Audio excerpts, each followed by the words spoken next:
Moore. Thank you, Chair. Thank you, Madam Fraser, for being here. I've got two questions.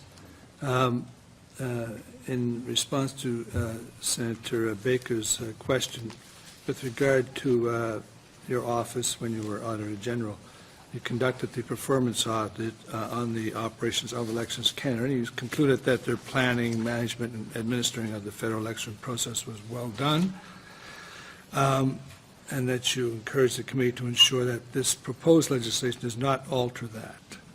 So if this bill passed in its current form, would Elections Canada be able to carry out its mandate? And secondly, part of that, if not, what would be the most seriously harmed aspects of their mandate? Thank you, Chair. This is, of course, all hypothetical. I think the greatest difficulties or potential difficulties would be in the lack of independence of the Chief Electoral Officer in being able to contract specialized staff. When we think of, for example, the IT people that are required to run an election, would they be considered experts? I would think so. So it would require Treasury Board approval. Just the process sometimes to get those approvals can be very long, and in an election period, you need to be able to respond quickly. So I see that as a difficulty. Obviously, the mandate would be changed by Article 18 and would restrict Independence. his ability to, encourage people to go to vote, or, the student education. But I think there could be difficulties in his inability to speak more broadly should there be irregularities in the course of an election. And then the other one, which he has mentioned, is moving the commissioner unless there are provisions for sharing of information. Again, I think that could really affect the whole electoral process. So those are three examples. You were quoted in a Canadian Press article back on the 4th of April of this year. I think Senator Joyal might have alluded to this. And I just want to quote what you said, and I'm going to ask you to expand on it. You said, and I'll quote, I assume it's correct and accurate, "Elections are the base of our democracy, and if we do not have truly a fair electoral process, and one that can be managed well by a truly independent body, it really is an attack on our democracy, and we should all be concerned about that. When you look at the people who may not be able to vote, when you look at the limitations that are being put on the Chief Electoral Officer, when you see the difficulties, just the operational difficulties that are going to be created in all this, I think it's going to be very difficult to have a truly fair election," unquote. I'd like you to expand upon that, please. Well, I'm very concerned about the possible disenfranchisement of the possibility that a large number of people will not be able to vote. I think it could create enormous havoc at polling stations if people arrive and are told they cannot vote because they are not able to prove where they live. And the Chief Electoral Officer and all of those people in those polls will have to deal with those people. If there are irregularities that occur and the public worries about what to do, for example, if they're getting calls saying to go to another voting station or the station has changed, and they realize this is not correct and no one can reassure them about what is actually happening and what they should do, I think public starts to lose confidence in the electoral process. And I don't think that any election, we should have faith in our electoral process, and we should have faith that the results are true and fair and actually represent the will of the people. And I think up until now we have had that, and I just worry that that could be undermined by this. Senator Batters. Thank you. Thank you very much for attending before our committee today. And I'd like to I listened to a couple of the interviews that you gave over the weekend, and I got the transcripts of them so that I would have an accurate reflection of what you said in them.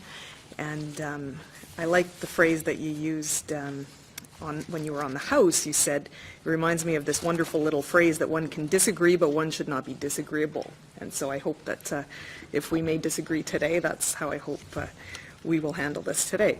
I also really appreciate, obviously you have a lot of credibility with the Canadian public, given the fantastic public service that you provided to the people of Canada. But I give you a lot of credit for the fact that in each of the interview on the House and also on CTV's question period, you made a similar comment. You said on the House, I'm certainly not an expert in electoral legislation or even electoral operations, but I do think as a citizen I have a right to voice my concerns. And clearly Mr. Mayran, the Commissioner, and the former Commissioner are experts. And then on CTV's question period, you said, I do not purport to be an expert on elections legislation or the operations of an election, but I think we've heard from enough people in testimony about the difficulty it would create for many Canadians to be able to vote. And then you go on. So I appreciate that you made that distinction, and I'm just wondering if you would then agree that it's fair to say that the comments that you've made recently in the media about elections legislation and the operation of elections are largely then taken from those people that you referred to as expert, Mr. Mayran and the Commissioner of Elections, those types of people. Certainly, I did look at the information on Elections Canada's website, the analysis that they performed of the bill. But I also did my own research, as you will see when I quote the Director of Public Prosecutions, his report on plans and priorities, an annual report. I have listened quite extensively to the testimony before the House of Commons Committee. And I sat down actually with my daughter and said, okay, if there was an election tomorrow, would you be able to vote? And found actually to my surprise that she wouldn't be able to. So, yes, it has been based on the analysis by Elections Canada, but I have done my own research as well. Okay. There were a few comments that you made in each of those interviews that I just wanted to draw to the attention of those watching today, and because you have a lot of credibility, there were a couple of things which I think may be errors that maybe you weren't aware of. You referred to what will, on the House, what will happen when Canada Post changes the way they deliver mail, and I presume we will all have post office boxes or box numbers, we won't have an address. That actually won't happen. I've had a community mailbox for probably 17 years, and I still have a mailing address. It just goes to a little box at the end of my bay, and I go and pick it up. I asked that as a question, and I must admit I've seen other conversations where people say they have boxes and they only have a box number. So, and I tried actually to find on Canada Post website how this would work and could not find any information. So it was a question as to how, and it's something I would have thought, you know, somebody should answer in all of this. Yeah, well, I can reassure you on that my little box at the end of the bay still lists me as 2419 Adcock Place. So, also, I note that you indicated on the House, my father used to be in a nursing home. I mean, I don't know that he would have had ID that had his address on it. And then to expect the homeless shelters and the retirement homes are going to start giving letters. I mean, is that any better than having someone vouched for you? Are you aware that with the vouching process as it exists right now, one person can only vouch for one person? And some of the attestation documents that have occurred since you audited Elections Canada in 2005, these are brand new documents which Mr. Mayran testified today.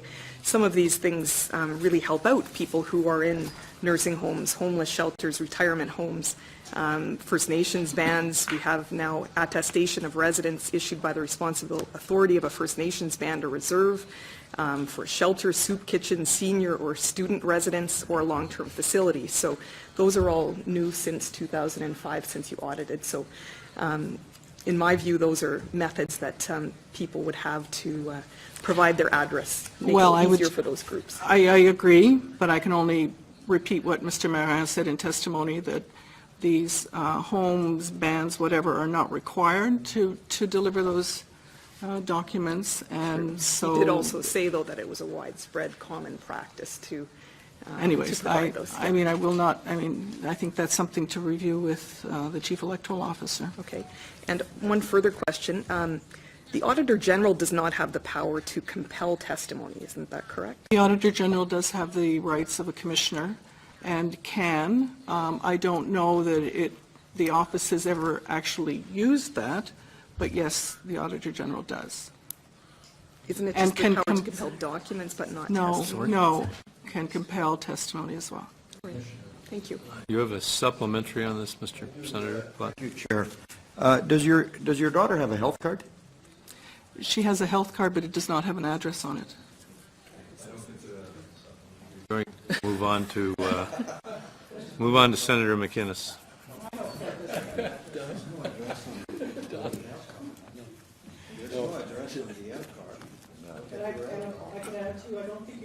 You can require someone to produce a health card as proof of identification. I think it's, I mean, it may be allowed under this act, but I think generally health cards cannot be. There's no address on it. And there's no address. You can't compel. Chairman, I don't want this to be part of my time. It won't be.